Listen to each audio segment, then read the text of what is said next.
বোস্তামের এক সুন্দরী রূপসী নারী টাকার বিনিময়ে দেহ ব্যবসা করে। এই রূপসী সুন্দরী নারী টাকার বিনিময়ে দেহ ব্যবসা করে। বোস্তামের মানুষ এসে বলল, ভাইজিদ আপনি তো আল্লাহর ওলি, বহু চেষ্টা করে সুন্দরী নারীটাকে দেহ ব্যবসা থেকে নিবৃত্ত করতে পারি না আমরা, আপনি দয়া করে একটা ব্যবস্থা করে দেন, আপনি যিনি প্রশাসক আছেন তার কাছে বিচার দেন। হয়তো কোনো ব্যবস্থা করবে।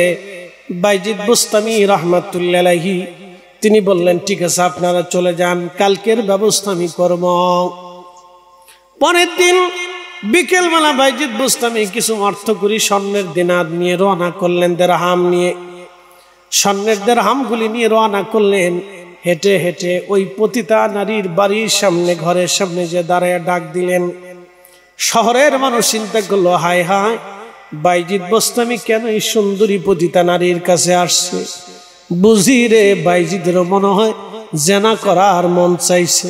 আমরা কারে আর বিশ্বাস করবো? এত বড় হুজুর হইয়াও বেডির সৌন্দর্যে পাগল হয়ে গেল। হায় হায়, সবাই চিন্তা করলো, হায় হায়, বাইজিদ বুঝি আজকে শেষ।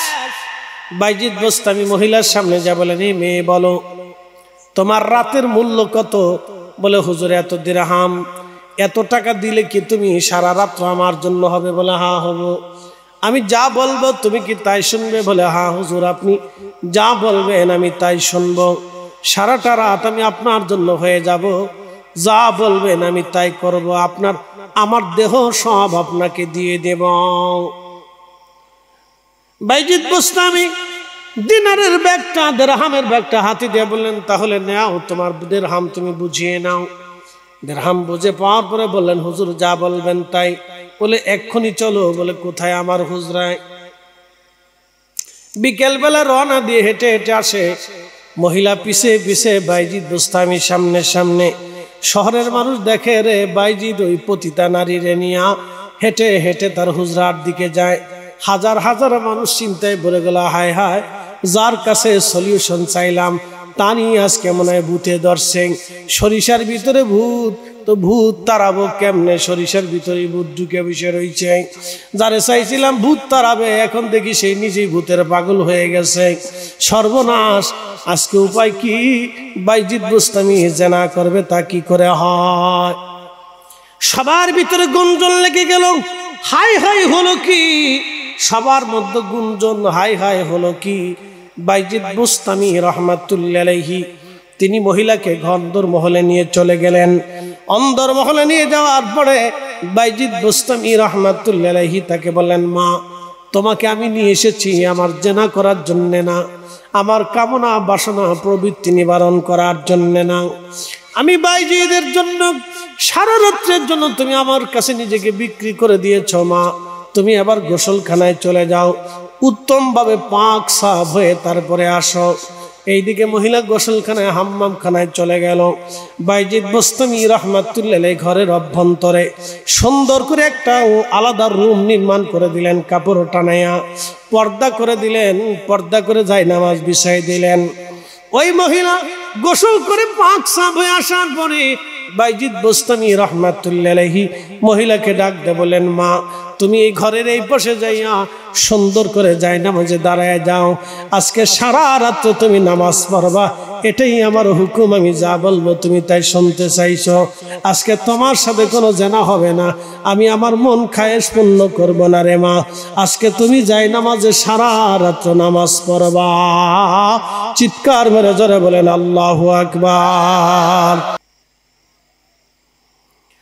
হযরত বাইজিদ বোস্তামি মহিলাকে অন্দর মহলে সেজদার মধ্যে নামাজে যায়, নামাজে দাঁড়া করাইয়া নিজের হুজরার শরীফের মধ্যে আসিয়া যাই নামাজের মধ্যে সেজদার মধ্যে পড়ে রাগ দেখে, রাব্বি, আমি একজন পতিতা নারীকে পতিতালয় থেকে তুলে এনে আমি যাই নামাজ পর্যন্ত তারে দাঁড়া করাই দিয়েছি। আল্লাহ, বাকি হেদায়েতের মালিক তুমি, দিল পরিবর্তন করার মালিক আমি না, দিল পরিবর্তন করার মালিক আমি না। আল্লাহ, দিল পরিবর্তন করার মালিক তুমি। আমি বাইজিদ থেকে যাই নামাজের মুসল্লায় দাঁড়া করাইছি। আল্লাহ, এই নারীর হেদায়েত দিয়ে দাও, দিল পরিবর্তন করিয়া দাও। আল্লাহর ওলি বাইজিদের দোয়া সাথে সাথে কবুল হয়ে গেল। মহিলা সেজদার মধ্যে পড়ে চোখের পানি ছেড়ে দিয়ে বলে, আহা, জীবনে কত গুনাহ করছি, আর না, আর কোনোদিন আর এই জানার গুনাহ করব না। আল্লাহ কোনোদিন পতিতাবৃত্তি করব না। আল্লাহ আমি ভালো হয়ে গেলাম, আমি তওবা করলাম, আমি তোমার কাছে মাপ চাইলাম। এদিকে বাইজিদ বোস্তামি কাঁদে, ওইদিকে মহিলার দিল পরিবর্তন হইয়া ওই মহিলা তওবা করিয়া শেষ পর্যন্ত আল্লাহর ওলি হইয়া কবরে চলে গেছে। চিৎকার মেরে জোরে বলেন সুবহানাল্লাহ। হযরত বাইজিদ বোস্তামি রাহমাতুল্লাহ আলাইহি, বাইজিদ বোস্তামি রাহমাতুল্লাহ আলাইহি রওনা করলেন। পথ দিয়ে যাচ্ছেন, একটা কুকুর বাইজিদ বোস্তামি রাহমাতুল্লাহ আলাইহির পাশ দিয়ে যাচ্ছে।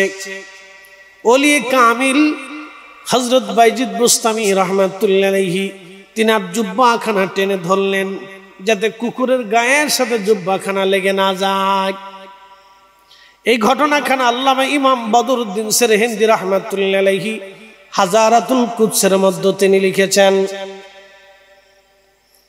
খুব মনোযোগ দিবেন।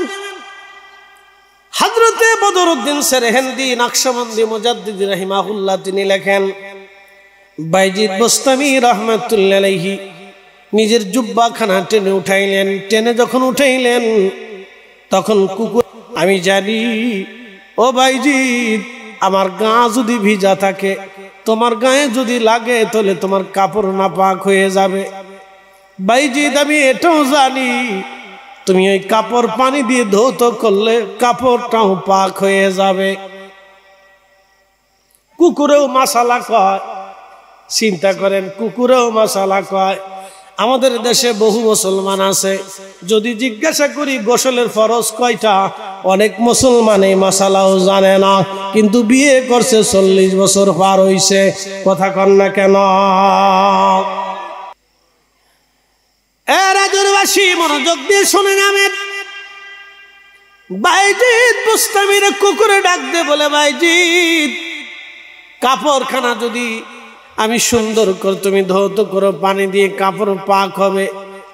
কিন্তু বাইজিদ, আমি কুকুরের প্রশ্ন হলো, তোমার অন্তরে হিংসা, ঘৃণা, অহংকার আর অহমিকার ইয়া কামনা বাসনা দি তোমার দিলখানা নাপাক হয়ে গেল, হৃদয় কালখানা নাপাক হলো। বাইজিদ রে, ওই নাপাক কালখানা পৃথিবীর কোন সাগরের পানি দিয়ে তুমি ধৌত করবা বলো? আমার দিকে তাকান। ওয়াজ মানে বুঝেন নাই আপনারা? অরিজিনালটা করে দিলাম, সুস্থতার ওয়াজ করলাম। যেটা করলে সুস্থ থাকবেন এটা বলে দিলাম। বাইজিদ বোস্তামি ডাক দিছে, কুকুরে ডাক দিয়ে বলল, হুজুর, আমার গায়ে লাগলে আপনার কাপড় নাপাক হবে জানি, পানি দিয়ে ধৌত করলে পরিষ্কার হবে তাও জানি, কিন্তু বাইজিদ রে, তোমার কালবের মধ্যে যে নাপাক ঢুকছে, অহংকার, হিংসা, রিয়া, কামনা, বাসনা, এই যে তোমার অন্তরের ভিতরে যে নাপাক ঢুকে গেল রে বাইজিদ, গীবত, শেকায়েত ঢুকে গেল। বাইজিদ রে, বলো পৃথিবীর কোন সাগরের পানি দিয়ে তুমি তোমার কালবকে ধৌত করে পবিত্র করবা, আজ বলে দিয়ে যাও। হযরতে বাইজিদ বোস্তামি রাহমাতুল্লাহ আলাইহি চিন্তায় পড়ে গেলেন, হ্যাঁ, কত তো সত্য। ইজা সালুহাত সালুহাল জাসাদ, ইজা সালুহাত সালুহাল জাসাদ। নবীজি 1450 বছর আগে বলে দিয়ে গেল, তোমার কাল যদি পবিত্র হয়, দেহ তোমার পবিত্র। তোমার কাল যদি সুস্থ হয়, তোমার বডিটাও সুস্থ। দেখবেন যারা অহংকারী তারা অসুস্থ থাকে, তাদের সুস্থতা তাদের নাই। যারা বেশি আশা আকাঙ্ক্ষা করে, দেখবেন যারা বেশি আশা আকাঙ্ক্ষা করে, যেমন 100 কোটি টাকার মালিক হলে চিন্তা করে আরো 500 কোটি কেমনে বানাবো, সেই জন্য ওরে মারে, তারে ধরে, তারে পিটায়, তার জমি দখল করে, এরে মারে, এর খুন করে, হত্যা করে। যেমন রাজনীতিবিদ যারা আছে, মাফ করে দিবেন, দেখবেন রাজনীতিবিদ যারা আছেন ওই পরোক্ষ অন্য পক্ষরে কেমনে শাল্টিং দিবে, খালি এই চিন্তায় থাকে। ওরে কেমনে ধরবে, কেমনে খাবে, চান্দা কেমনে নেবে, এই ধান্দায় যারা থাকে তারা অসুস্থ। কথা কন না কেন? রব্বুল আলামিন বললেন والذين آمنوا وكانوا يتقون لهم البشرى في الحياة الدنيا وفي الآخرة। আল্লাহ বললেন ওই ঈমানদার, তোমরা যারা ঈমানদার, والذين آمنوا যারা ঈমান এনেছে, ওয়া কানু ইয়াত্তাকুন ঈমান অনুযায়ী মুত্তাকি হয়েছে, তাকওয়াশীল হয়েছে, তাকওয়াশীল ঈমান অনুযায়ী যারা মুত্তাকি হয়েছে, তাকওয়াশীল হয়েছে, আমার আল্লাহ বলেন আমার বান্দারা তোমরা শুনে নাও, লাহুমুল বুশুরা ফিল হায়াতিদ দুনিয়া ওয়া ফিল আখিরাহ। দুনিয়াতেও তাদের ভয় নাই, আখিরাতেও তাদের ভয় নাই। দুনিয়াতেও তাদের জন্য সুসংবাদ, আখিরাতেও তাদের জন্য বিরাট বড় সুসংবাদ। ওয়াল্লাযীনা আমানু ওয়া কানু ইয়াত্তাকুন, যারা ঈমান এনেছে, ঈমান অনুযায়ী মুত্তাকি হয়েছে, তারা দুনিয়াতেও সফল কাম, আখিরাতেও তারা সফল কাম। দুনিয়াতেও তারা কামিয়াব, হাসরের ময়দানেও তারা কামিয়াব। একবার জোরে বলা যাবে কে মারহাবা। বন্ধুগণ আমার, রাজৌরবাসী খুব মনোযোগের সাথে কথাগুলি শুনবেন, এই জন্য ঈমান এবং আমল, ঈমান ও আমল। আচ্ছা, আরো প্রশ্ন করি, জবাব দিবেন। মানুষ মারা গেল, বাংলাদেশের বড় বড় ধনী যেমন Bashundhara company, Jamuna company, Beximco company, এরপরে ফমনা, এরপরে ইনসাফটা কোম্পানি, বড় বড় গ্রুপ ইন্ডাস্ট্রির মালিক যারা আছে তারা মারা যাবে। কারো 10,000 কোটি টাকার সম্পদ আছে, কারো 50,000 কোটি টাকার সম্পদ আছে, কারো 80,000 কোটি টাকার সম্পদ আছে। এখন আপনাদেরকে প্রশ্ন করি, জবাব দিবেন। কারো যদি 1 লক্ষ কোটি টাকার সম্পদ থাকে, তার কাফনের কাপড় কয়টা? পুরুষের জন্য কয়টা? 3টা, নারীর জন্য 5টা। হ্যাঁ নারী সমাজ, ঘরের মধ্যে যদি আপনার 10 মণ সোনাও থাকে, তাহলে কাফনের কাপড় 5টা। কি কথা ঠিক আছে না? হ্যাঁ নারী সমাজ, ঘরের মধ্যে যদি আপনার 10 মণ ওজনের স্বর্ণ অলংকারও থাকে, তাহলে কাফনের কাপড় আপনার মাত্র 5 টুকরা। পুরুষ আমার, খুব মনোযোগ দিবেন, আপনি 1000 কোটি টাকাও ব্যাংকে থাকবে, কাফনের কাপড় মাত্র 3টা, এর বেশি 1 টুকরো আপনার বরাদ্দে নাই। আপনি যত 1000 বছর পরিশ্রম করেন, মাত্র কাফনের কাপড় 3 টুকরা। আপনি যত পরিশ্রম করেন, 3 টুকরা কাফনের কাপড়, এর বেশি আপনি পাবেন না। দুনিয়ার সম্পদ হিসেবে মাত্র 3 টুকরা কাফনের কাপড় পাবেন, এছাড়া আর আপনার আমার বরাদ্দে কিছুই নাই। আমাদের দেশে অনেকে শত শত বিঘা জমির মালিক ছিল না? অনেকে এক সময় শত শত বিঘা জমির মালিক। কবর দেওয়ার পরে কয় হাত মাটি বরাদ্দ? মাত্র 3.5 হাত। একজনের 80,000 কোটি টাকা বরাদ্দ, মাত্র 3.5 হাত। একজনের 1 টাকাও নাই বরাদ্দ, মাত্র 3.5 হাত। রব্বুল আলামিন বললেন, 1 সেকেন্ড করে 60 সেকেন্ডে 1টা মিনিট হয়, একটা মিনিট করে 60টা মিনিটে 1টা ঘন্টা হয়, একটা ঘন্টা করে 24 ঘন্টায় দিন ও রাত হয়। 24 ঘন্টার দিন ও রাতে 365 দিনে 1টা বছর হয়। একটা বছর করে 50,000 বছর। 50,000 বছর এক জায়গায় করলে যত বড় হবে, হাসরের একটা দিন হবে তত বড়। হাসরের একটা দিন হবে তত বড়, হাসরের একটা দিন হবে তত বড়। এবার 50,000 বছরকে যদি আপনার জীবনের 60 বছর দিয়ে আপনি গুণ দিয়ে দেখেন, ভাগ দিয়ে দেখেন, 50,000 বছর এক জায়গায় রাখবেন, আপনার 60 বছরকে আর এক পাশে দিয়ে আপনি ভাগ দিয়ে দেখেন, আখিরাতের একদিনের কয়েক ঘন্টা সময় আপনি দুনিয়াতে বেঁচে থাকেন। আল্লাহ রাসূল বলেন, আমার উম্মত তোমরা শুনিয়া যাও, তোমাদের বডির ভিতরে একটা গোশতের টুকরা আছে, এই গোশতের টুকরাটা যদি সুস্থ থাকে তাহলে পোড়া বডিটা তোমাদের সুস্থ হবে। ইজা সালুহাত সালুহাল জাসাদ, পোড়া দেহটাই পবিত্র থাকবে। আর যদি গোশতের টুকরাটা নাপাক হয়ে যায়, অসুস্থ হয়ে যায়, বা ইজা ফাসাদাত ফাসাদাল জাসাদ, তাহলে পোড়া বডিটাই তোমার অপবিত্র হবে এবং অসুস্থ হবে। তোমার এই গোশতের টুকরা যদি সুস্থ থাকে, পোড়া বডিটা সুস্থ থাকবে। গোশতের টুকরা যদি অসুস্থ হয়, পোড়া বডি অসুস্থ হবে।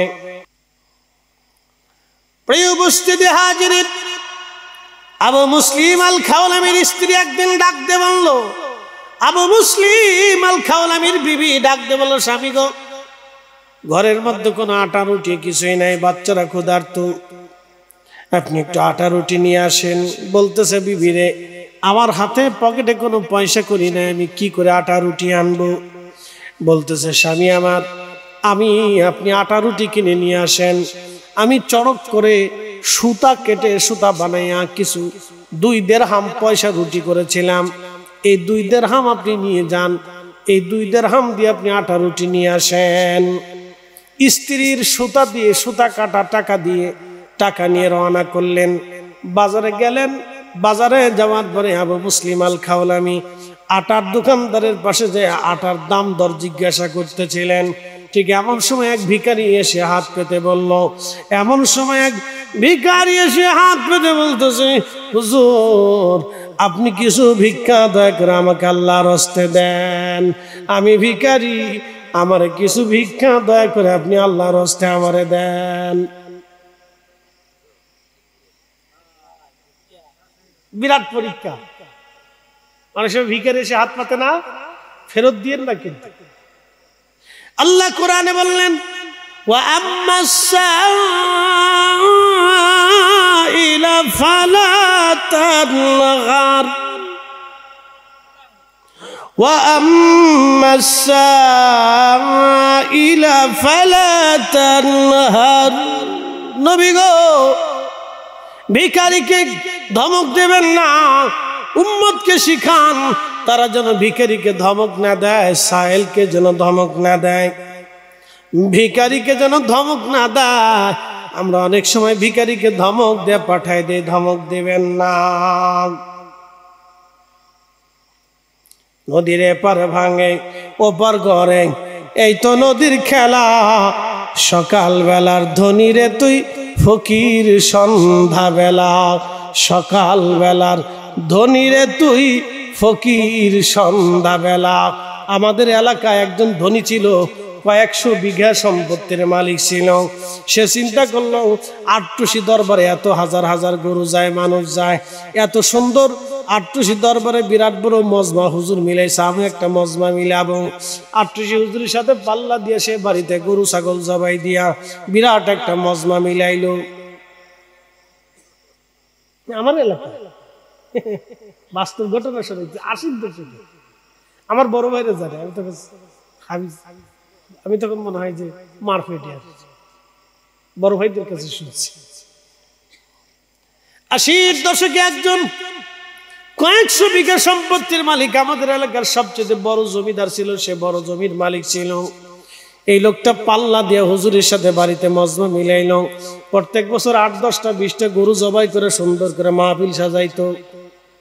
এরকম করতে করতে 2-4-5-10 বছর বিরাট বড় মাহফিল সাজাইছে। আল্লাহ ধরে ধরে ধরে ধরে না, ধরে না, যে সময় ধরে আমার আল্লাহর সারে না। কথা কন না কেন, ঠিক কিনা? আল্লাহ ধরে না, ধরে না, ধরে না। যখন ধরে আমার আল্লাহ তখন আর সারে না, সারে না গো, সারে না। নদীর এপার ভাঙ্গি ওপার ঘরে, এই তো নদীর খেলা। সকাল বেলার ধনী রে তুই ফকির সন্ধ্যা বেলা, সকাল বেলার ধনী রে তুই ফকির সন্ধ্যা বেলা। দিতে দিতে বিরাট বড় মাজমা বিলাইল। দেখেন এই মাজমাটো তিনি পাল্লা দিয়ে করতেছিল, নিজের মতো করলেও অসুবিধা নাই, কিন্তু সে পাল্লা দিতেছে এমন একজন আল্লাহর ওলির সাথে, যার সাথে পাল্লা তার চলে না। কত ঠিক কিনা? পাল্লা পাল্লি চলে না তার। একটা পর্যায়ে সে পরের বছর থেকে গরিব হতে লাগলো, কিছুদিন পরে আস্তে আস্তে গরিব হতে হতে হতে হতে হতে হতে একেবারে সম্পদ বিক্রি করতে করতে যাইতে দেখবেন যখন যায় তখন কেমনে যায় কইতে পারে না। কি কথা ঠিক আছে না? যখন মানুষের যায় কেমনে যে যায় সে নিজেও কইতে পারে না, খালি যাইতে থাকে, স্রোতের মতো যাইতে থাকে। যখন আসে তখন খুব কষ্ট করে আসে, কিন্তু যখন যায় এটা স্রোতের মতো যাইতে থাকে। যখন যাচ্ছে তো স্রোতের মতো চলে যাচ্ছে, একটা পর্যায়ে যেতে যেতে যেতে যেতে সে ভিখারি হয়ে গেল। আমাদের কানাইপুর বাস স্ট্যান্ডে সে ভিক্ষা করত।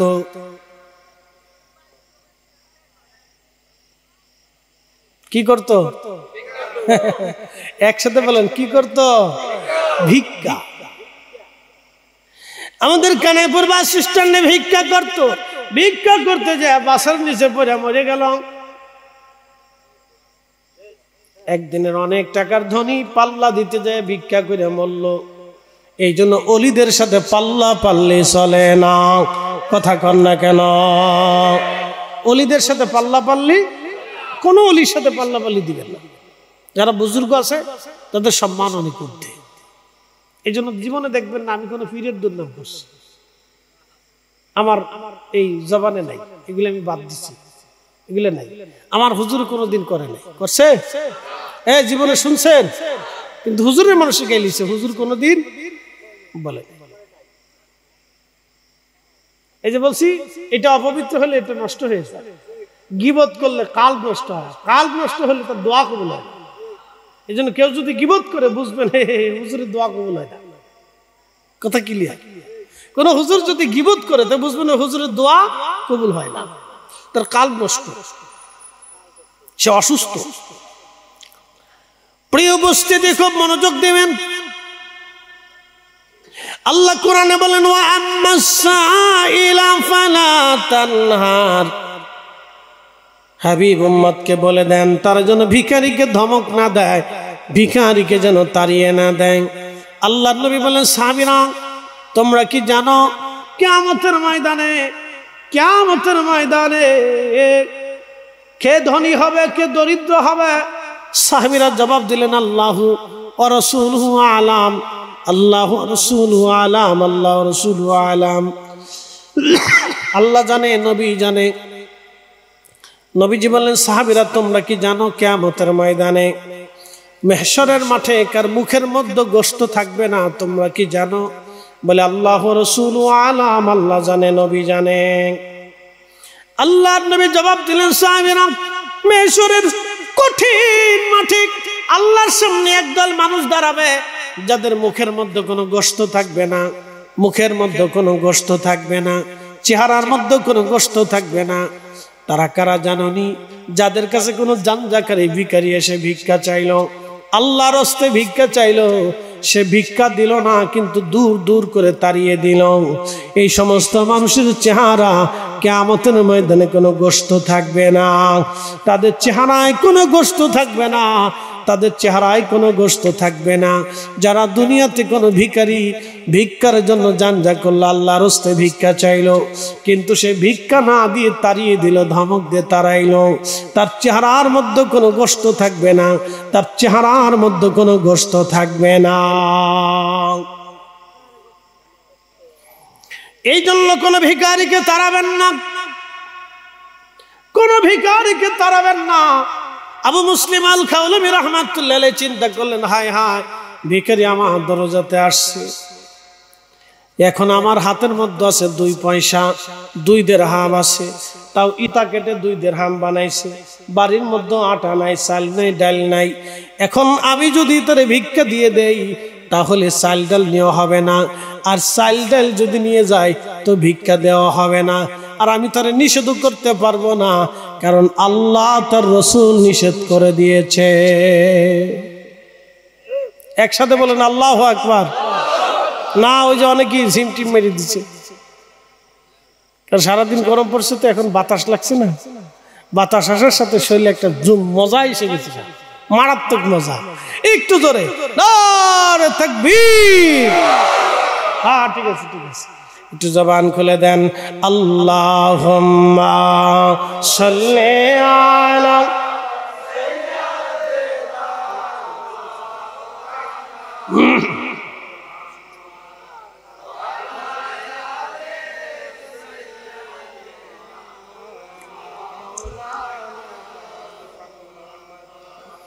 উড়ে যাউরে মাহফিলের হাওয়া,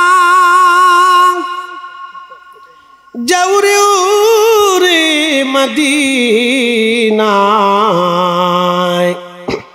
আমাদের দুরুদ পৌঁছে দিও নূর নবীজির পাক রওজায়। আল্লাহুম্মা সাল্লি আলা মাশাআল্লাহ মাশাআল্লাহ মুহাম্মদ আলা আলি সাইয়্যিদিনা।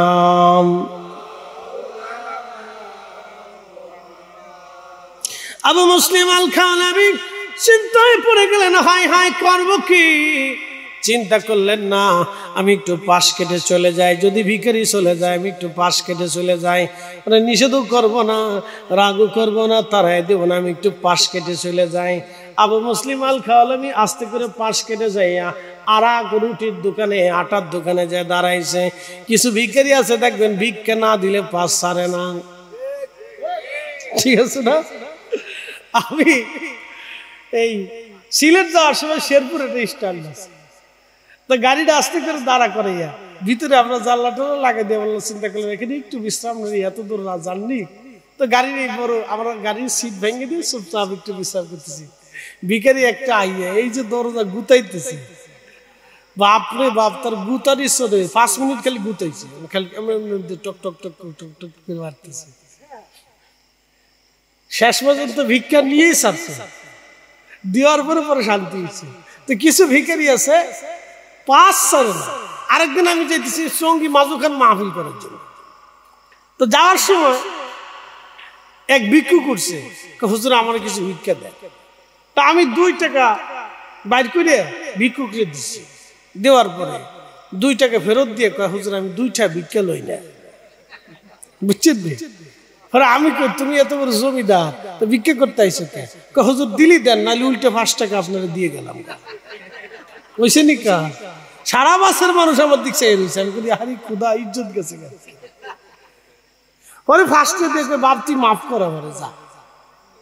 এরকম কিছু ভিখারি আছে খুব মারাত্মক ভিখারি, পাঁচ ছাড়ে না, টাকা না দেওয়া পর্যন্ত 5 ছাড়তেছে। এই ভিখারি আজকে ওনার 5 ছাড়তেছে না। হযরত আবু মুসলিম আল খাওয়ালামির 5 ছাড়ে নাই। দোকানে পরের দোকানে যে যখন রুটির আটার দোকানে দাঁড়াইলেন, ভিখারি আবার এসে বলতেছে, হুজুর আপনি আমারে ভিক্ষা দেন কিছু দয়া করে, আমি ক্ষুধার্ত। হযরত আবু মুসলিম আল খাওয়ালামি রাহমাতুল্লাহ আলাইহি চিন্তা করলেন, এখন তো আর তার হনো যাবে না। 2টা দিরহাম ছিল স্ত্রীর রুটি রুজি করা দিরহাম, 2টা দিরহাম দিয়ে দিয়ে বলেন, বাবা যাও মাফ করো, নিয়ে চলে যাও। ভিখারি নিয়ে চলে গেল, কিন্তু বাজার করবেন কি দিয়ে চিন্তায় পড়ে গেলেন।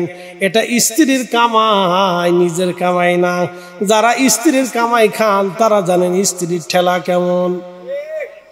কি কথা ঠিক আছে না? যারা বউয়ের কামাই খায় এরা জানে বউয়ের ঠেলা কেমন। বাপরে বাপ, বিরাট ডিসিশন এটা। তো খুব মনোযোগ দেন। আবু মুসলিম আল খাওয়ালামি খুব রাহিমাহুল্লাহ খুব চিন্তায় পড়ে গেলেন, স্ত্রী সুতা কেটে 2 টাকা কামাই করছে, তাও আমি ভিখারিরে দিয়ে দিচ্ছি। এখনই আটা মাটা নিয়ে বাড়ি না গেলে কি উপায় হবে না? কি ঝগড়া না লাগে, বদানুবাদ না শুরু হয়। বুজুর্গ খুব চিন্তায় পড়ে গেছে। তো চিন্তা করলো না খালি হাতে যাওয়ার জন্য, আল্লাহ যা করে করবেন। ব্যাগের ভিতরে বালি ঢুকেছে, একসাথে করেন আল্লাহু আকবার। কি ঢুকেছে? আর ওই যে কাঠ মিস্ত্রি করাতের দোকানে যে কাঠের যে পড়ে থাকে না, এটা কি কয়? গুড়ি, কাঠের গুড়ি। এই কদ্দুর গুড়ি ঢুকেছে, বালি আর গুড়ি। ইমাম আবুল ফারাজ ইবনুল জৌজি লিখতেছেন, বালিয়ার গুড়ি, এই বালিয়ার গুড়ি ব্যাগের মধ্যে ঢুকাইয়া ব্যাগের মুখ সুন্দর করে বাঁধছে, মনে হইতেছে আটার বস্তা। এটা বাইন্ধে সুন্দর করে দরজার সামনে যাইয়া আস্তে করে দরজার সামনে বস্তাটা দিয়া ঘরের দরজার মধ্যে টুকা দিয়ে হযরত আবু মুসলিম আল খাওলামি তাড়াতাড়ি চলে গেছে মসজিদে। ঘরের দরজার সামনে দিয়ে মসজিদের মধ্যে চলে গেলেন তিনি। মসজিদে যায় নামাজ শুরু করলেন। আল্লাহ কোরআনে বলেন, ইয়া আইয়ুহাল্লাযীনা আমানুস্তাঈনু বিস-সাবরি ওয়াস-সালাহ। হে ঈমানদার, তোমরা আমি আল্লাহর সাহায্য নাও। দুই পদ্ধতিতে সাহায্য নেবা। এক পদ্ধতির নাম হলো সালাত, আর এক পদ্ধতির নাম হচ্ছে সবর। একটার নাম হলো নামাজ, আর একটার নাম হলো ধৈর্য। ধৈর্যের মাধ্যমে তুমি আল্লাহর সাহায্য চাও এবং নামাজের মাধ্যমে তোমরা আমি আল্লাহর সাহায্য চাও। এই জন্য দেখবেন মাগরিবের পরে 2 রাকাত নফল নামাজ, এশার পরে 2 রাকাত নফল নামাজ, এবং আপনি জোহরের পরে 2 রাকাত নফল নামাজ পড়ে আমরা রে হুজুর কেবলা মোনাজাত শিখাইছে, দোয়া শিখাইছে। কথা কন না কেন?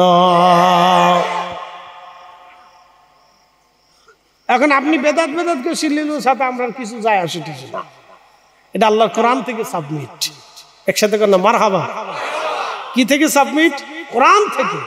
এ বান্দা, ইস্তাঈনু, সাহায্য চাও, বিস-সাবরি ওয়াস-সালাহ, সালাত এবং সবরের মাধ্যমে সাহায্য চাও। এই জন্য পৃথিবীর সমস্ত বুজুর্গরা যদি কখনো মুসিবতে পড়তেন, নামাজ পড়লেই আল্লাহর দরবারে হাত বাড়াইতেন। একসাথে কর না আল্লাহু আকবার। কি পড়ে হাত বাড়াইতেন? জোরে বলেন, কি পড়ে? মানে একদল আছে নামাজের পরে দোয়া মানেন না। কি কথা কর না কেন? দোয়া মানে না, নামাজের পরে দোয়া মানে না। ওনার কাছে বেদাত, কিন্তু কোরআনে বেদাত নাই। কি কথা কর না কেন? ওনার কাছে বেদাত, কিন্তু আল্লাহর কোরআনে বেদাত নাই। ওনার কাছে বেদাত। মানে আপনি কেমনে বুঝাবেন? বুঝাইতে গেলে কইতে গেলে ঝগড়া বাঁধে। কি কথা ঠিক আছে না? কইতে গেলে কি বাঁধে? ঝগড়া বাঁধে। কোরআনে আল্লাহ বললো কি, আর উনি করে কি? রাসূল বলেন, আমার উম্মত দুবুরুস সালাতিল মাকতুবা, ফরজ নামাজের পরে দোয়া করলে কবুল হয়। তো যেই সময় দোয়া করলে কবুল হয়, আমি তো দোয়া ওই সময় করব। কি কথা ঠিক আছে না? ফরজ নামাজের পরে দোয়া করলে কি হয়? না, জোরে বলেন, কি হয়? কে বলেছেন? আল্লাহ রসুল বলেছেন। তো দোয়া কবুল হয় আল্লাহ রসুল বলেছেন, তার অর্থ হলো আল্লাহ রসুল নিজে আমল করে তারপর উম্মতকে শিখিয়েছে। নবী নিজে আমল না করে উম্মতকে কোনো আমল নবী শিখান নাই। নবী নিজে আমল করছেন, এরপরে উম্মতকে শিখাইছেন। নবী জানছেন যে দোয়ার পরে, ফরজের পরে দোয়া করলে কবুল হয়, অতএব তোমরাও ফরজ নামাজের পরে দোয়া করো। একসাথে বলবেন আল্লাহু আকবার। এখন একদল আছে, তারা পুরা বেদাতি বানাই ফেলছে। তাদের দৃষ্টিতে এটা খুব খারাপ কাজ। কিন্তু দুঃখের বিষয় হলো সত্য, দুঃখের বিষয় হলো সত্য, মুসলমান মসজিদে যাইয়া নামাজ পড়ে তারা দোয়া থেকে ফিরেছে, কিন্তু আজ পর্যন্ত কোনো পতিতালয় বন্ধ করতে পারে নাই। সে দোয়া বন্ধ করার জন্য উঠে পড়ে লাগছে। কি কথা কন না কেন? আজ পর্যন্ত সুদের কোনো কারখানা বন্ধ করতে পারছেন? যান তো একটা এনজিও বন্ধ করেন, যান যান বন্ধ করেন। একটা ব্যাংক বন্ধ করে দিয়েছেন, বাংলাদেশ ব্যাংকটা বন্ধ করেন, যান, তো বোঝা যাবে না ঠেলা কত দূর আছে। এই আছে খালি দোয়া বন্ধ করার লেগে। কি কথা কন না কেন? কি বন্ধ করার লেগে? দোয়া। এখন দোয়া বন্ধ করা জরুরি না সুদে কারখানা বন্ধ করা জরুরি? দোয়া বন্ধ করার দরকার না পতিতালয় বন্ধ করার দরকার? দোয়া বন্ধ করার দরকার না ঘুষ বন্ধ করার দরকার? আমরা ঘুষ বন্ধ করতে পারি নাই, পতিতালয় বন্ধ করতে পারি নাই। এই যে রাস্তায় কোনায় কোনায় পার্কে পার্কে বেহায়াপনা হয়, আমরা এগুলি বন্ধ করতে পারি নাই। হোটেল মোটেলে জেনা হয়, বেহায়াপনা হয়, আমরা এগুলি বন্ধ করতে পারি নাই। আমরা সুদের কারখানা বন্ধ করতে পারি নাই, কিন্তু বন্ধ করে দিয়েছি দোয়া, বন্ধ করে দিয়েছি দুরুদ, বন্ধ করে দিয়েছি কোরআন তেলাওয়াত, বন্ধ করে দিয়েছি ফাতিহা, বন্ধ করে দিয়েছি খাওয়া দাওয়া। যেগুলি করলে মুসলমানের উপকার হয় আমরা হেঁটে বন্ধ করছি, যেটা করলে ক্ষতি হয় সেটা বন্ধ করতে পারি নাই। কথা কন না? খালি উল্টে পাল্টা যত সব। আমি খারাপ কিছু করেছি ভাই, একটু বুঝতে হবে। এই কথাগুলি বুঝতে হবে। যেটা বন্ধ করার দরকার আমরা সেটা পারি না। যেটা বন্ধ, যেটা চালু থাকলে মুসলমানের উপকার হবে, আমরা সেটা বন্ধ করার জন্য উঠে পড়ে লাগছি, এগুলো ঠিক না। প্রিয় উপস্থিতি হাজিরিন, খুবই মনোযোগের সাথে কথাগুলি শুনবেন। আজ হযরত আবু মুসলিম আল খাওলামি রাহমাতুল্লাহি আলাইহি তিনি মসজিদে চলে গেলেন, নামাজে দাঁড়িয়ে গেলেন। নামাজে যখন দাঁড়িয়ে গেলেন আবু মুসলিম আল খাওলামি রাহমাতুল্লাহি আলাইহি নামাজ পড়তে লাগলেন। নামাজ পড়তে পড়তে পড়তে পড়তে জোহর হয়ে গেল, জোহর শেষ আসর হয়ে গেল, আসর শেষ মাগরিব হয়ে গেল, মাগরিব শেষ এশা হয়ে গেল, কিন্তু বাড়ি ফিরে যান না। কেন? বাড়ির সামনে উনি বালি আর এই কাঠের গুঁড়া রেখে দিয়ে চলে আসছেন। কিন্তু এশার নামাজের পরে বাড়ি ফিরে গেলেন, ঘরের দরজায় যা টুকা দিলেন, আসসালামু আলাইকুম ওয়া রাহমাতুল্লাহি ওয়া বারাকাতুহু। স্ত্রী দরজা খুলে সালামের উত্তর দিয়ে বললেন, স্বামী সারাদিন কোথায় ছিলেন? আপনি আটা দিয়ে চলে গেছেন, আমি রুটি বানায় বসে রয়েছি।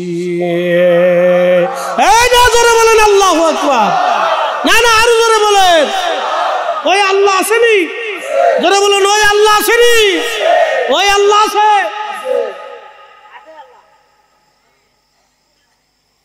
অতএব আপনারা সমালোচনা করবেন না। ওই আল্লাহ আছে, ওই আল্লাহ আমার পীর মুর্শিদের দরবারে খাবার পাঠায়। কি কথা কর না কেন?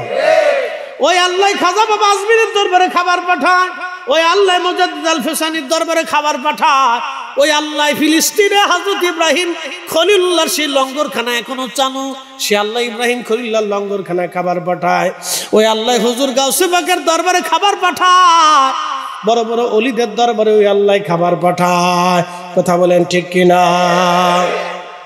ওদের সমালোচনা না করি, আমরা কিছু পজিটিভ বোঝার চেষ্টা করি। আল্লাহ আমরা তৌফিক দান করুন, বলে না আমিন। যারা বুঝেন আমরা তাদের জন্য দোয়া করি। কথা ঠিক আছে না? কি করি? দোয়া করি যে আল্লাহ তাদেরকে বুঝার তৌফিক দিন, আর আল্লাহ আমাদেরকে বেশি বেশি আল্লাহর ওলিদের মুহাব্বিন মুহাব্বত এবং সোহবতকে আল্লাহ কবুল করুক, বলে না আমিন। তো প্রিয় উপস্থিতি, আবু মুসলিম আল খাওলামি রাহমাতুল্লাহি আলাইহি তাকায় দিচ্ছে, রুটি বানাইছো? কাহা বানাইছে? স্বামী গো, আপনি যে দামি আটা আনছিলেন, মজার রুটি হয়েছে, এরকম রুটি কোনোদিনও খাইনি, আর এত সুন্দর আটা কোনোদিনও পাইনি। আপনি এরপর থেকে ওই দোকান থেকে আটা কিনে নিয়ে আসবেন। আবু মুসলিম আল খাওলামি বলে বলে, আমি ওই দোকান থেকে আটা আনবো। আটা পাঠাইছে কে? বালিরে আটা বানাই দিচ্ছে। আল্লাহু আকবার। না না, হয় না, আরো জোরে বলেন আল্লাহু আকবার। বালিরে আটা বানাই দিচ্ছে। বানাইলো কে? আল্লাহ। বানাইলো কে? আপনার পীর মুর্শিদের দরবারে লক্ষ লক্ষ মানুষ ওরস শরীফে খাবার খায়, 7 দিনে খাবার পাঠায় কে? আল্লাহ পাঠায়। আপনি সমালোচনা করলে কিছু আসে যায় না ভাই, আল্লাহ পাঠায়। আল্লাহর একটা ওয়াদা আছে, শোনেন, আল্লাহর একটা ওয়াদা আছে, আজকে শোনাই। আল্লাহর ওয়াদা হলো, তুমি যদি মেহমানকে খাওয়াও তো আমি তোমার ঘরের দরজা দিয়ে রিজিক পাঠাবো। একসাথে বলবেন না মারহাবা? তুমি যদি মেহমানকে খাওয়াও তো আমি তোমার ঘরের দরজা দিয়ে কি পাঠাবো? রিজিক পাঠাবো। এই জন্য হুজুর একদিক দিয়ে খাওয়াইতেন, আরেক দিক দিয়ে রিজিক আল্লাহ পাঠাইতেন। এটা আল্লাহর ওয়াদা, আমরার ওয়াদা না। তো আপনি খাওয়ান, আপনার দরজায় রিজিক আল্লাহ পাঠাবে, আপনি খাওয়ান। এই জন্য এতিমরে খাওয়াবেন, রিজিক কমবে না। গরিবরে খাওয়াবেন, রিজিক কমবে না। বাড়ির মিলাদ পরে মানুষকে খাওয়াবেন, রিজিক কমবে না। কে বলছে রিজিক কমবে? খাওয়ান না, অসুবিধা নেই। মাদ্রাসায় 10টা 20টা 50টা এতিম বাচ্চা আছে, খাওয়াবেন আপনি। আপনি ইচ্ছা করে যে খাবার খাওয়াই দিয়ে যাবেন, অসুবিধা নেই। আমার মাদ্রাসায় মাঝে মধ্যে এসে অনেকে খাবার নিয়ে আসে, বিরিয়ানি রান্না করে নিয়ে আসে, মাদ্রাসায় এসে রান্না করে বাচ্চাদেরকে খাওয়ায় যায়। হুজুর ভালো লাগে, খাওয়ান, অসুবিধা কি? ওর রিজিক নিয়ে ও আসছে আমার মাদ্রাসায়, আমি কি ওর রিজিক খাওয়াইতে পারবো? ওর রিজিক নিয়ে ও মাদ্রাসাতে আসছে, আমি ওর রিজিক ওরকে খাওয়াইতে পারবো? ওর রিজিক ও নিয়েই আসছে। এই জন্য আপনার সন্তান যদি 60টা থেকে, ওর রিজিক ও নিয়ে আসছে, আপনি রিজিক খাওয়াইতে পারবেন। প্রিয় উপস্থিতি হাজিরিন, মানুষকে খাওয়ানোর বরকত কি? ছোট্ট করে একটা ঘটনা আজ আপনাদেরকে শোনাবো। পূর্ব জামানাতে এক বুজুর্গ ছিল, 70 বছর ধরে একসাথে ইবাদত করলেন। 70 বছর 70 বছর ধরে একটানা ইবাদত করলেন। 70 বছর পরে উনি হুজরা থেকে বের হলেন।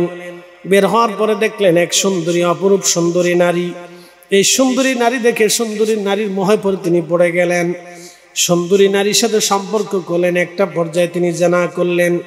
একাধারে 7 দিন পর্যন্ত তিনি জানা করলেন। জানা হলো 70 বছরের ইবাদত করার পরে সে 7 দিন একটানা জানা করলো। ইমাম আবুল ফারাজ ইবনুল জাওজি লিখতেছেন 7 দিন একাধারে জানা করার পরে লোকটার তওবা আসলো, হায় হায় আমি ভুল করে ফেলছি, 70 বছর আল্লাহ পাওয়ার জন্য পরিশ্রম করলাম, এখন আমি এখানে জানা করলাম, কি সর্বনাশ হয়ে গেল। এবার তিনি তওবা করতে করতে হুজরা থেকে বের হয়ে গেলেন। শুধু আল্লাহর দরবারে কান্নাকাটি করেন, আল্লাহ আমার ভুল হয়ে গেছে, আল্লাহ ভুল হয়েছে, এইভাবে তওবা করতে লাগলেন, কান্নাকাটি করতে লাগলেন। একটা পর্যায়ে তিনি ঘুরতে ঘুরতে ঘুরতে ঘুরতে ক্ষুধার্ত হয়ে গেলেন। কোনো খাবার দাবার পয়সা করি তার কাছে নাই, একেবারে দিনহীন হয়ে গেলেন, চিন্তায় পড়ে গেলেন। আল্লাহ আমারে মাফ করছেনি, আল্লাহ আমারে ক্ষমা করছেনি, আল্লাহ আমারে মাফ করছেনি, আল্লাহ আমারে ক্ষমা করছেনি। বড্ড চিন্তায় পড়ে গেলেন। ঘুরতে ঘুরতে একদিন সন্ধ্যাবেলা যা দেখলেন 12 জন ভিখারি, 12 জন মিসকিন এক জায়গায় বসে আছে মুসাফির খানায়। তিনি আস্তে করেই মুসাফির খানায় বসে গেলেন। আগের যুগের বিভিন্ন জায়গায় বড় বড় মুসাফির খানা ছিল। যেমন ধরেন একটা মানুষ ধরেন ওই সুদূর ফরিদপুর থেকে পায়ে হেঁটে হেঁটে আপনাদের ট্যাকের হাটে আসছে। ট্যাকের হাটে আসার পরে রাত হয়ে গেল। আগের যুগে তো রাত্রিবেলা সফর করা যাইতো না। এই রাতে যাওয়ার পরে সারা রাত এখানে থাকবেন, সকালে বের হবেন। তুমি থাকবেন কোথায়, বিশ্রাম করবেন কোথায়? এরকম টেকের হাটের এইখানে ধরেন একটা বিশ্রামাগার ছিল, মুসাফির খানা। আবার টেকের হাট থেকে ধরেন একেবারে ওই ভুরকাটা, ওইখানে যে আর একটা মুসাফির খানা, ভুরকাটা থেকে আবার বরিশাল যে আর একটা মুসাফির খানা, বরিশাল থেকে বরগুনা আর একটা মুসাফির খানা, বরগুনা থেকে পাথরঘাটা আর একখানা মুসাফির খানা। এরকম ধরেন 50 কিলোমিটার অন্তর অন্তর এক একটা মুসাফির খানা ছিল, যাতে মুসাফির আইসা রাত্রি বেলায় মুসাফির খানায় রাত্রি যাপন করতে পারে, অসুবিধা না হয়। অন্তর মুসাফির খানা হোটেল হচ্ছে, মানে আপডেট হয়েছে, আপডেট বিজনেস সিস্টেম হয়েছে, hotel hotel motel hotel motel হওয়ার পরে এই আল্লাহর ওলি এই বুজুর্গ বান্দা আমার দিকে তাকান, ওদিকে দরকার নাই, চলুক, অসুবিধা নাই, সারা রাত চলবে। চলবে নি ইনশাল্লাহ? না ডরেন না, জরুর চলবে নি, বলেন না ইনশাল্লাহ? চলু চলু। ওয়াজ কি খারাপ হইতেছে? গম আসতেছে নি? এগুলি জানার দরকার আছে না? জানার দরকার, এগুলি শিকার। আজকে কিছু পয়েন্টে পয়েন্টে কথা বলছি, এগুলি আপনার আমাদের জীবনের খুব উপকারী জিনিস, খুব উপকারী জিনিস। অনেক কিছু বুঝার আছে আমাদের বাবাজি, অনেক কিছু আমাদের শিকার আছে, অনেক কিছু বুঝার আছে। আমরা মানুষ, একসাথে বলেন আমরা কি মানুষ? সৃষ্টির শ্রেষ্ঠ জীব, এর উপরে কোনো জীব সৃষ্টিতে নাই। কিন্তু এই মানুষই পশুর চাইতে নিকৃষ্ট, শুয়োরের চাইতেও নিকৃষ্ট, কুকুরের চাইতেও নিকৃষ্ট। কি কথা কর না, ঠিক আছে না? এই মানুষই আবার কি কুকুরের চাইতেও নিকৃষ্ট, শুয়োরের চাইতেও নিকৃষ্ট। এই মানুষই আবার এই মানুষই উলাইকা আলা উলাইকা খায়রুল বারিয়া, এই মানুষই तमाम সৃষ্টির মধ্যে সেরা। মানুষ হইয়া ভবেতে আসিয়া মানুষের করিলাম কি, আমি নবী না চিনিলাম, কি যে ভুল করিলাম, আমি নবী না চিনিলাম, কি যে ভুল করিলাম, ভস্মে ঢালিলাম ঘি। মানুষ হইয়া ভবেতে আসিয়া মানুষের করিলাম কি। আমি তো মানুষ হয়েছি, তো মানুষের কি করছি? শুধু এতটুকু প্রশ্ন নিয়ে বাড়ি চলে না, যে আমি তো মানুষ হয়ে আসছি, তো মানুষের করছি কি? আল্লাহ তোমাকে মানুষ বানায় পাঠাইলো, তো মানুষের করলাম কি? হাজিরিন, মনোযোগের সাথে কথাগুলো শুনবেন। আজ হযরত আবু মুসলিম আল খাওলামি রাহমাতুল্লাহ আলাইহি, আবু মুসলিম আল খাওলামি রাহিমাহুল্লাহ, দুঃখিত, আল্লাহর মহান ওলি, তিনি ওই মুসাফিরখানায় বিশ্রাম করতে লাগলেন। তো প্রত্যেক রাত্রিবেলা ওই 12 জন মুসাফিরকে একজন আল্লাহর বান্দা রাত্রিবেলা 12টা রুটি দিয়ে যাইতো।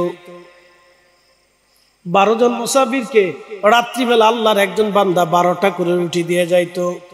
আজকে মুসাফির হইলেন, ওখানে মিসকিন হইলেন মোট 13 জন। এ আল্লাহর ওলিও তিনি উপস্থিত হলেন, মোট 13 জন হলো।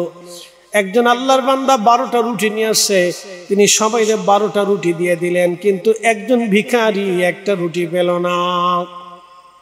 ওই ভিখারি বললেন, দেখো আল্লাহর বান্দা, প্রত্যেকদিন তোমার রুটির জন্য আমি সন্ধ্যাবেলায় মুসাফিরখানায় আসি, আমি ভিখারি, আমি ক্ষুধার্ত, আমি মিসকিন, তোমার এই রুটির অপেক্ষায় আমি সারাদিন পরে সন্ধ্যাবেলা রুটির অপেক্ষায় থাকি। আজকে সবাই যে রুটি দিলা, কিন্তু আমার দিলে না, কারণ কি? রুটিওয়ালা বলল, দেখো আমি তো প্রত্যেক দিন 12টা রুটি দিয়ে যাই, আজকে তোমাদেরকেও 12টা রুটি দিলাম, কিন্তু একটা রুটি তোমরা না হয় চুরি করছো, আমি তো রুটি 12টাই দিছি, তোমাদেরকে কালকে থেকে আর রুটি দিব না। তখন সবাই কষ্ট পাইতে লাগলো। তখন এই আল্লাহর ওলি চিন্তা করলেন, আহা, আমি তো একটা রুটি পাইলাম, যা হোক আমি রুটি নাই না খাইলাম। তিনি এই একটা রুটি ওই ভিখারিকে দিয়ে বললেন, ভাই তুমি এই রুটিটা নিয়ে যাও, এই রুটি তোমারে দিয়ে দিলাম আমি, নাও। ওই রুটি দিয়ে দেওয়ার পরে ভিখারি আনন্দ চিত্তে চলে গেল। কিন্তু এই আল্লাহর ওলি ক্ষুধার্ত অবস্থায় মারা গেল। মারা যাওয়ার পরে আল্লাহ রাব্বুল আলামিন ফেরেশতাদেরকে বলেন, ফেরেশতারা রে, তার গুনাহগুলি, নেকগুলি তোমরা আমল নামায় ওজন দাও, দেখো গুনাহ নেক তার কি পরিমাণে হইছে। 70 বছরের ইবাদত এক পাল্লায় দেয়া হলো, 7 দিনের গুনাহ, জিনার গুনাহ আর এক পাল্লায় দেয়া হলো। 70 বছরের ইবাদত এক পাল্লায় দেয়া হলো, 7 দিনের জিনার গুনাহগুলি আর এক পাল্লায় দেয়া হলো। দেওয়ার পরে ফেরেশতারা দেখে 70 বছরের নেক হালকা হইয়া জিনার গুনাহ ভারী হয়ে গেছে।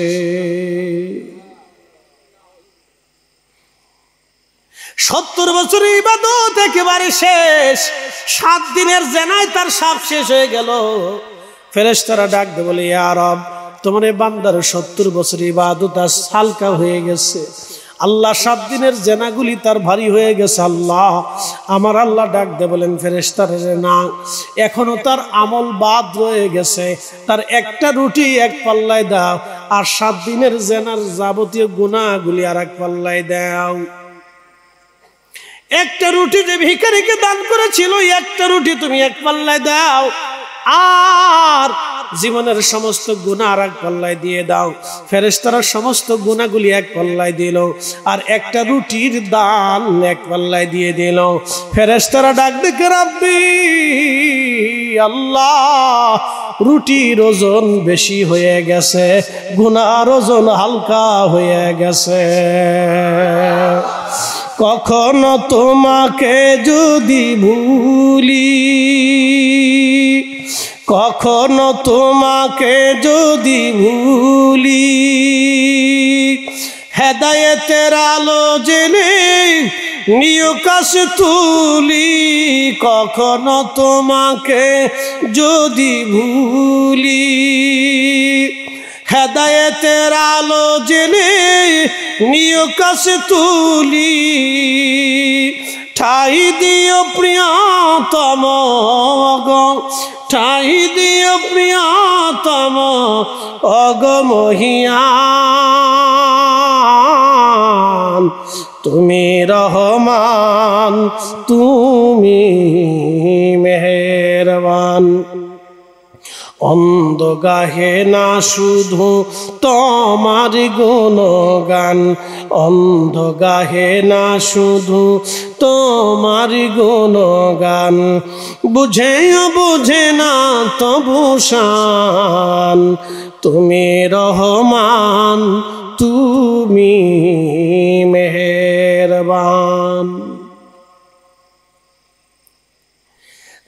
দুনিয়ার সমস্ত গুণ এক পাশে, একটা রুটি আর এক পাশে, একসাথে করলাম মারহাবা। আল্লাহর নবীকে জিজ্ঞেস করলেন, ইয়া রাসূলুল্লাহ, ইসলামের মধ্যে উত্তম কাজ কি? নবী বলেন, তুতঈমুত তাআম, মানুষকে খাওয়াও। একসাথে করলাম মারহাবা। কারে খাওয়াবা? জোরে বলেন। আরে প্রতিটা নারী কুত্তারে পানি পান করে যদি জান্নাতে চলে যায়, তাহলে আমরা মানুষ খাওয়াইয়াও জান্নাতের আশা করতে পারি।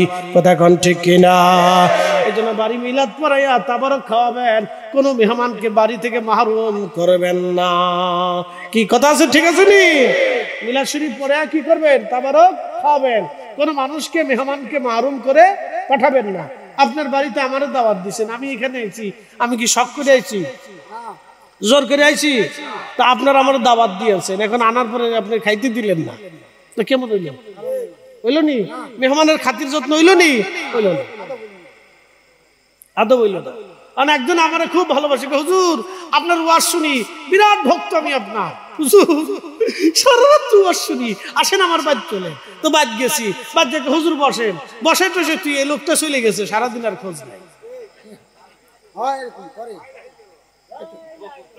সারাদিন আর খোঁজ নাই। তাহলে কি সে কি আমার আসলে মেহমানদারি করলো, যত্ন হলো? আল্লাহ রাসূল বলেন, উম্মত তোমরা যদি আখিরাতে বিশ্বাস করো তো মেহমানকে সম্মান করো। আর মেহমানকে কি সম্মান করতে হবে? তার খাতির যত্ন করতে হবে, খাবার দাবার দিতে হবে। কি কথা ঠিক আছে না? মেহমানকে খাবার দিতে হবে। এই জন্য আপনি দাওয়াত করে আনছেন, বাড়িতে মিলাদ দিচ্ছেন, আপনি গ্রামের সবাই দাওয়াত করছেন, গ্রামের লোক কিন্তু আপনার বাড়ি জোর করে আসে না। কি কথা ঠিক আছে না? কারণ আপনি দাওয়াত করে আইনে কি করছেন? এই দুই অটোয়া পড়াই দিয়ে জান গেছেন, তা কি হইলো? হইল নি? হইল না। এই জন্য মেহমানকে দাওয়াত করার পরে কিছু না কিছু তার জন্য মেহমানদারির ব্যবস্থা রাখতে হবে আপনার সামর্থ্য অনুযায়ী। আল্লাহ আমরা তৌফিক দান করুন, সকলে বলেন আমিন। এই জন্য সাদকা, আল্লাহ কোরআনে বললেন, وأنفقوا مما رزقناكم من قبل أن يأتي أحدكم الموت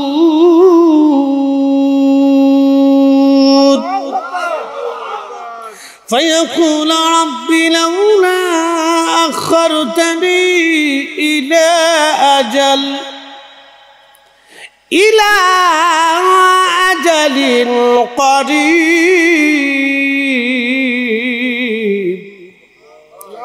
قريب فأصدق وأكن من الصالحين।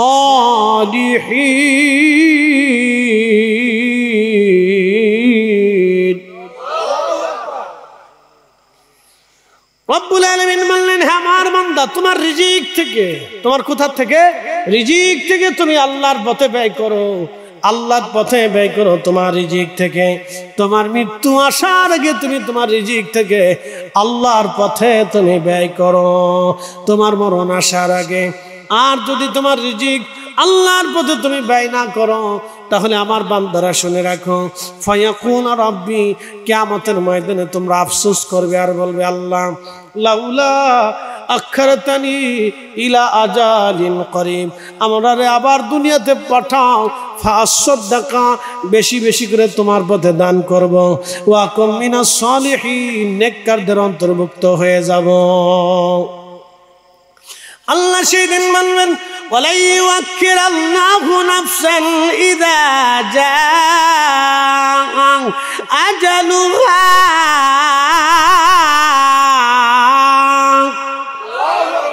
আমার রব সেদিন বলবে, হে বান্দা, বান্দা হায়াত শেষ হলে থাকার আর সুযোগ নাই, একবার কবরে চলে গেলে দুনিয়াতে ফিরে আসার আর কোনো রাস্তা নাই। জিন্দেগি তোর যাইরে ফাঁকি দিয়া রে সোনার আদম, জিন্দেগি তোর যাই ফাঁকি দিয়া। ও আদম রে,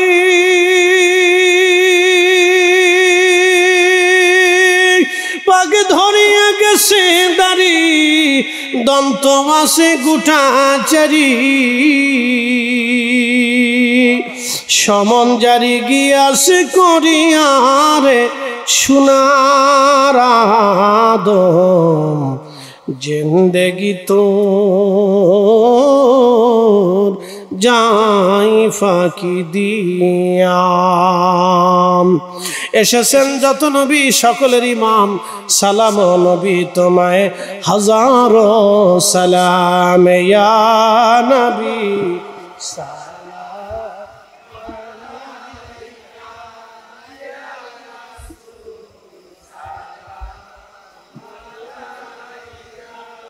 তারা কি না না জোরে বলেন, না জোরে বলেন। ওই যে আমাদের দেশের দিন মজুরি, সারাদিন পরিশ্রম করে 500 টাকা রুজি করে সন্ধ্যার সময় এসে ডাল ভাত খায়া রাত্রিবেলা ঘুম দিছি, সকালে ঘুম থেকে উঠছে। এখন আপনাদেরকে একটা প্রশ্ন করি, আজকে সারা জীবনের জন্য বুঝে যাবে। একজনে রাষ্ট্রীয় বড় ধরেন একজন কর্মকর্তা, এই যে দেশে গন্ডগোল লাগলো, এই গন্ডগোলের আগে একদিন আমার বসুন্ধরাতে যারা জমি বেচে কেনা করে তার এক ভদ্রলোকের অফিসে আমার দাওয়াত করছে, চাটা খাচ্ছে। তো বসুন্ধরা মাদ্রাসার মোতামিম সাহেব ছিলেন, আমরা দুজন একসাথে চা খেতেছি। ভদ্রলোক আমার খুব মহব্বত করেন আমাদেরকে। তো দুইজনে বসে চা খাচ্ছি, হঠাৎ করে এক টুপিওয়ালা হয়েছে, টুপি গায়ে দেওয়া, জুব্বা গায়ে দেওয়া, পায়জামা ভরা, দাঁড়িয়ে আছে, মুখে খুব সুন্দর চেহারা, কপালে সেজদার চিহ্ন, বুঝছেন। 60 কোটি টাকা দিয়ে জমির অর্ডার করলো, 60 কোটি টাকার জমি কিনবে সে। কত কোটি? 60 কোটি। একসাথে বলেন কত কোটি? 60 কোটি টাকার জমি কেনার জন্য সে বায়না করলো। তো বায়না টানা করে চলে যাওয়ার পরে ভদ্রলোক বলতেছে, হুজুর ওনার চিনছেন নি? বললাম না, সারা দেশ করে ওয়াজ নসিহত করি, এত মানুষ চিনার যায় না, মনে থাকে না। আমি তো ওনার সাথে সাক্ষাৎ মাক্ষাৎ কোনোদিন করিনি। হুজুর উনি 60 কোটি টাকার এই জমির অর্ডার দিয়ে গেল, সে বায়না করে গেল। বললাম কি করে? কয় ঢাকা মহানগরের দক্ষিণের ইঞ্জিনিয়ার। বেতন কত? মাসে 50-60 হাজার টাকা। 50-60 হাজার টাকা বেতন পেলি পরে 60 লক্ষ টাকা হইতে তার কত বছর লাগবে? সারা জীবনও হবে না। তাহলে 60 কোটি টাকা কে দিল? জিব্রাইল দিল না মিকাইল দিল, ইসরাফিল না আজরাইল? কে দিয়ে গেল? কোন ফেরেশতা দিয়ে গেল তাকে? বুঝতেছেন না? সব মাটিংশো পাটিং পাটিংশো পাটিং, জনগণের টাকা। আমি বললাম বাপরে বাপ, এত সুন্দর দাড়ি কহা সিটার, বলে এত সুন্দর জুব্বা কহা সিটার, এত সুন্দর পাঞ্জাবি কহা সিটারে আজব। নামাজও পড়ে, নামাজও পড়ে। এখন আপনারা বলেন তার সেজদা কবুল হয়েছে? না না, আস্তে ডরায় কবেন না, একসাথে বলেন তার সেজদা কবুল হয়েছে? তার জুব্বায় কোনো দাম আছে? তার দাড়ি থেকে বেহেশত নেবে? তার এই টুপি থেকে জান্নাতে নেবে? কেন নেবে না? তার ভিতরে সব হারাম। কি কথা কর না কেন? কি হারাম? সব হারাম। যদি বলেন কি হারাম? সব হারাম। যে খাবার খায় সেটা হারাম, যেটা পড়ছে সেটা হারাম, যেটা মাথায় দিচ্ছে এটাও হারাম, যেটা মুখে গোস্ত তৈরি হয়েছে এটাও হারাম, রক্ত যেটা হয়েছে এটাও হারাম। কি কথা কর না কেন? সব হারাম। এখন যেই লোকটা হালাল রুটি রুজি করে রাত্রিবেলা খেয়ে ঘুমাইছে, কিন্তু ঠিক মতো 5 ওয়াক্ত নামাজ পড়ে না। খেয়ে ঘুমাইছে কিন্তু হালাল খেয়েছে, কিন্তু ঠিক মতো নামাজ পড়ে না। সেই লোকটা ওই সুদ করে সেইটাও ভালো, কারণ তার খাবার হালাল। কি কথা কর না কেন? তার খাবার কি? কথা বলেন খাবার কি? সে যদি একবারও আল্লাহ ডাক দেয় তাও কবুল হবে, কারণ খাবার হালাল। আর যে বেটা খাবার হারাম, যার জিন্দেগি হারাম, ও সারা বছর ডাকলেও কাজ হবে না, কারণ তার হারাম কবুল হয় না। সহিহ মুসলিমে নবী বললেন, আমার উম্মত একজন মুসাফির সফর করতে করতে মরুভূমির মধ্যে চলে গেল, যাওয়ার পরে সেই লোকটা হাত তুলে ইয়া রাব্বি ইয়া রাব্বি ইয়া রাব্বি ইয়া রাব্বি বলে কাঁদতেছে। সে সফর করতেছে, মুসাফিরের দোয়া কবুল হয় তো বিজীবন মরুভূমির ভিতরে পড়ে গেছে, একাকী কঠিন মুসিবতে পড়ে ইয়া রাব্বি বলে কাঁদতেছে। আমার উম্মত বলো তো, তার পোশাক হারাম, তার পোশাক হারাম, তার পরিধেয় বস্ত্র হারাম, যেই পানি পান করলো সেটাও হারাম, যেই খাবার খাদ্য খেলো সেও হারাম। তাহলে বলো তার দোয়া কি করে কবুল হবে? তার ইবাদত কি করে কবুল হবে বলো? শেষ। আসল ওয়াজ করে দিয়েছি, যদি বাড়ি পর্যন্ত নিতে পারেন কাজ হবে। বাপ আমার এটাই তাসব, এটাই তরিকা, এটাই তাসব, এটাই তরিকা। পৃথিবী পৃথিবীর কোনো অলির জীবনে নাই তারা হারাম খাবার খেয়েছে। কেউ যদি বলে গাঁজা টাইনে আমি বড় তাসাউফ করি, ওরে জুতা দিয়ে বাইরে সমাজ থেকে আলাদা করবেন, ও শয়তান আজম। কি কথা কর না কেন? জিন্দেগি তো এটা মিথ্যা, এটা ডাহা মিথ্যা কথা। কি কথা কর না কেন? কেউ যদি নেশা করে আমি মারেফাত করি, ওরে জুতা দিয়ে বাইরে সমাজ থেকে তারাই দেয়। এই কথা কর না কেন? জোরে বলে এটা শয়তান। এটা কি? শয়তান। জোরে বলে এটা কি? জোরে বলে এটা কি? ও নিজে শয়তান, আরো বহু মানুষের শয়তান বানাইতেছে। ও নাপাক নাপাক।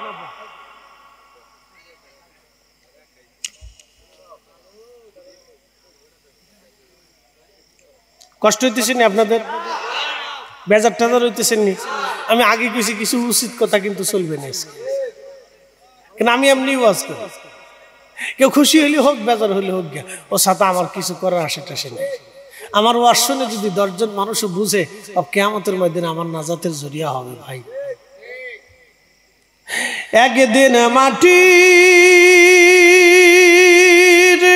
ভিতরে হবে ঘরে, মন আমার কেন বান্ধ দালান ঘর, মন আমার কেন বান্ধ দালান ঘর। কথা বলেন ঠিক কিনা? আপনি আমার এই ওয়াজটুকু বুঝলে আমার বাকি ওয়াজ লাগবে না। শুধু এই 2টা কথা বুঝে যান।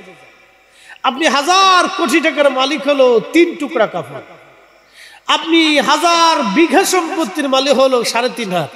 শুধু তা না, সারা পৃথিবীর জমিনের মালিকও যদি হন তাও 3.5 হাত।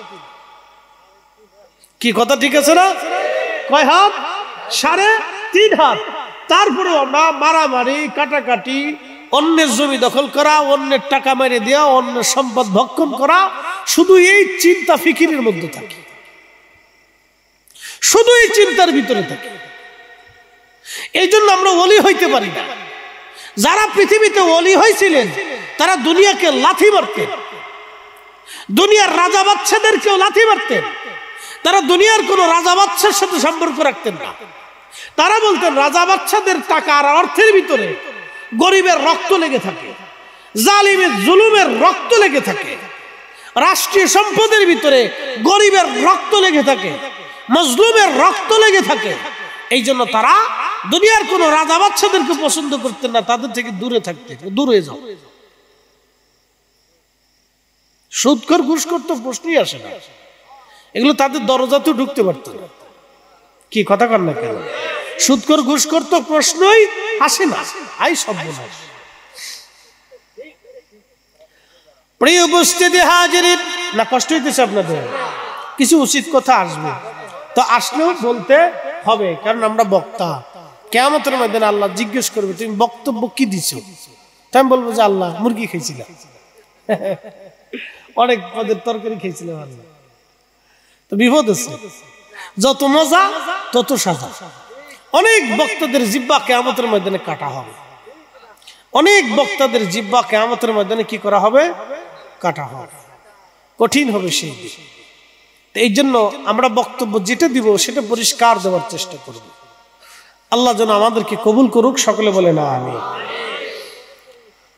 ভুল ত্রুটি আমাদের সবার ভিতরে আছে, আমি কারো দুর্নাম করি না। বলে হুজুর কেন দুর্নাম করেন না? আমার নিজের দুর্নামেরই তো শেষ নেই। কি কথা কর না কেন? আমার নিজের দুর্নামের শেষ নাই, তা আমি আপনার দুর্নাম করবো কোন সময়? বুকে হাত দিয়ে কি কেউ বলতে পারবে যে আমি কবিরা গুনাহ করি নাই? তো নিজের চিন্তা করেন যে মাফ হয়েছে কিনা, এটি চিন্তা করেন। কথা আমারটা ক্লিয়ার? যে আপনার জীবনের গুনাহ মাফ হয়েছে কিনা এটা আগে চিন্তা করেন। এ চিন্তা করেন।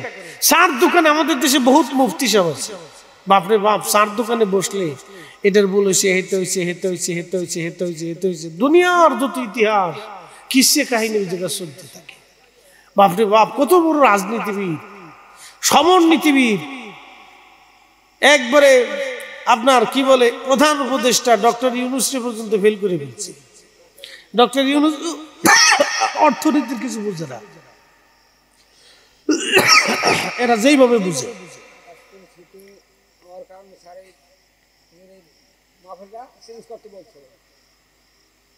আচ্ছা না থাকবো থাকবো ইয়া এটা তো ঘুরাই দোষে ভাই মানে বাতাসে সমস্যা করতেছে এদিকে দিয়ে দেন এদিকে দিয়ে দেন পাবলিকে হ্যাঁ ওদিকে দিয়ে দেন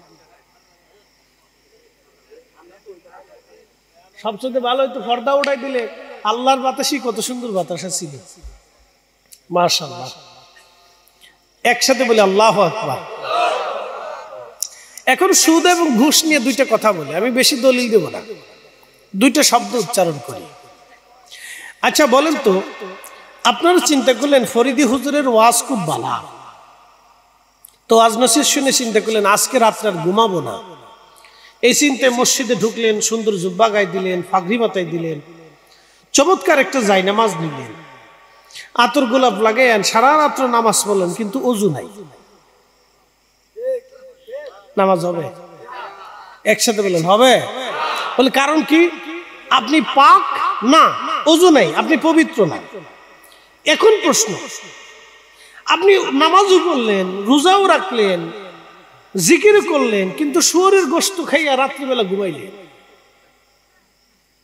কি হবে আচ্ছা অনেক রোজা রাখছেন সেহরি খাইছেন সেহরি খাওয়ার সময় শুয়োরের গোশত দিয়ে সুন্দর করে একবার কালাবোনা বানাইয়া তারপরে সেহরি খাইছেন খাওয়ার পরে আপনি রোজা রাখছেন এরপরে কোরআন শরীফ পড়ছেন জিকির করছেন খুব ইবাদত করলেন সারাদিন এরপরে ইফতার করলেন রোজা হবে না না এক ভয়ে বলেন না জোরে বলেন হবে কারণ কি গোশত হারাম জোরে বলেন গোশত খাবার হারাম জোরে বলেন খাবার হারাম জোরে বলেন খাবার হারাম খাবার হারাম হওয়ার কারণে আপনার রোজা হলো না নামাজ হলো না জিকির হলো না ইবাদত কবুল হলো না তো ঠিক সুদের টাকা দিয়া খেজুর কিনে খাইয়া ঘুষের টাকা দিয়া মুরগার গোশত কিনে খাইয়া ইফতার করলে সেহরি করলে এরকম রোজা হবে আপনি কাবা শরীফে যে রোজা রাখলেও হবে না একবার কথা ক্লিয়ার আমার আর সুদ ঘুষের ওয়াজের দরকার নাই যে বুঝছেন যে মানছেন সে বাঁচছেন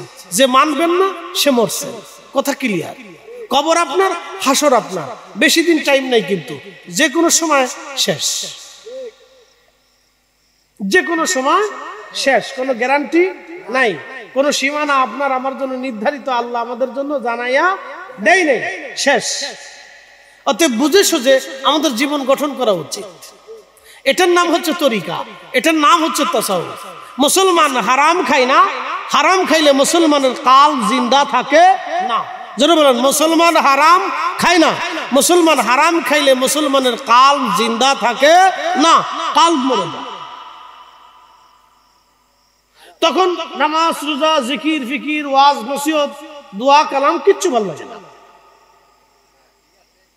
মুসলমান হারাম খায় না হারাম খাইলে কাল মরে যায় আপনি সুদখোরের সামনে সুদের ওয়াজ করলে সে বিরাট চেঁচাচ্ছে ঘুষখোরের সামনে ঘুষের ওয়াজ করলে সে খুব কষ্ট পাবে খুব রাগ হবে যে হুজুর এই ওয়াজ ছাড়া কি আর ওয়াজ নাই এ কষ্ট হইতেছে কিন্তু ভাই কষ্ট পাওয়া তো যাবে না আপনি জানেন না আপনার জন্য কত বড় দিন সামনে অপেক্ষা করতেছে আল্লাহ কোরআনে জানিয়ে দিলেন তারুজুল মালাইকাতু আর-রূহু ইলাইহি ফি ইয়াউমিন কানা মিকদারুহু 50,000 সানা